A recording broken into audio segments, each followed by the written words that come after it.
about a mass shooting in Isla Vista, California, near the campus of the University of California, Santa Barbara. 7 people died, including the shooter, 22-year-old Elliot Rodger. 13 more people were injured. As details began to emerge, word spread about a misogynistic, woman-hating YouTube that Rodger had posted this manifesto regarding his motivations. To counter all the hateful myths and the mistruths that from Rodger's online rant, the Twitter hashtag #YesAllWomen was created to share some of the stories of sexism, assault, and harassment that yes, all women face the threat of daily. How many of you are on Twitter?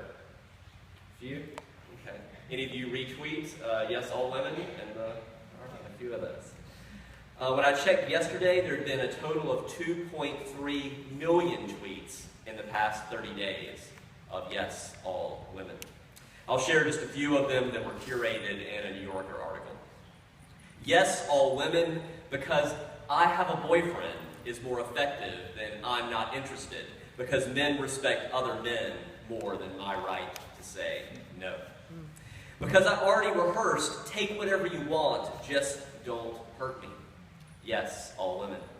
Yes, all women, because every time I try to say that I want gender equality, I have to explain that I don't hate men. Men's greatest fear is that women will laugh at them, while women's greatest fear is that men will kill them. Yes, all women. Because in about 30 states, rapists whose victims choose to keep the baby can get parental rights, like weekend visitation. WTF. Yes, all women. Yes, all women, because apparently the clothes I wear are a more valid form of consent than the words I say. I repeat, the fact that there are male victims isn't proof it's not misogyny, it's evidence that misogyny hurts men too. Yes, all women. Because if I know I will be out after dark, I start planning my route home hours before, even days before. Yes, all women.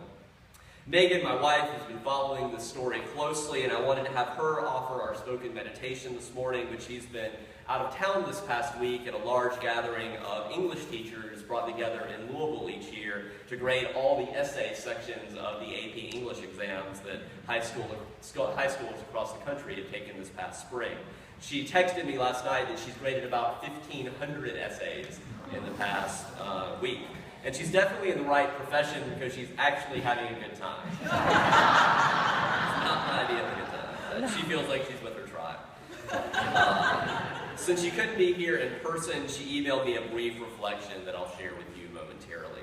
Afterwards, on this Father's Day, there'll be a minute of silence in which I invite you to reflect on what steps we might take individually and collectively to create a healthier masculinity, to model that in our culture.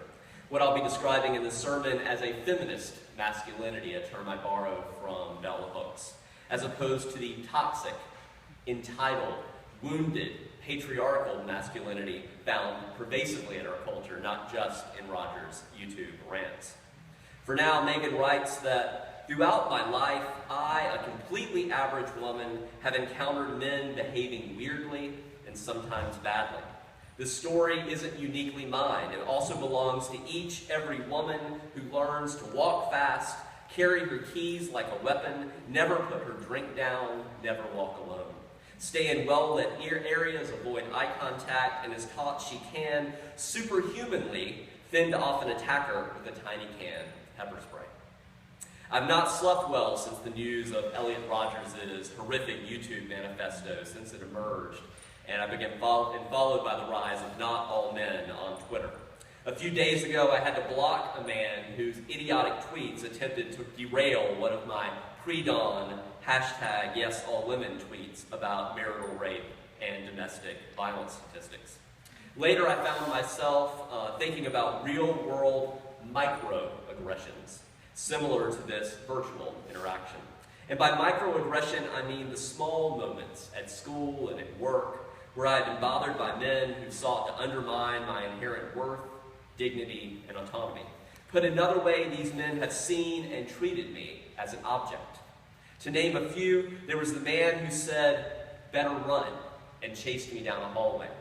The maintenance worker who low-level stalked me and was removed from the building where I worked. The men who screamed at me last summer as I walked from my car to my office. The man who entered my office and told a joke that ended with a punchline about penile length.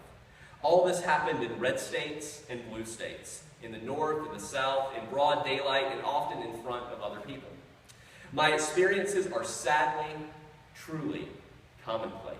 Perhaps you can think of some similar situations in your own lives and the lives of those you love. Far worse happens every day to women in all parts of the world. In a 21st century world where violence and death are still the cost of being female, we cannot afford a masculinity that glorifies chauvinism. I want to believe that social media and the rise of yes, all women will ignite a revolution in which men and women demand better for ourselves and for our children. Don't we owe them a safer world than the ones handed down to us?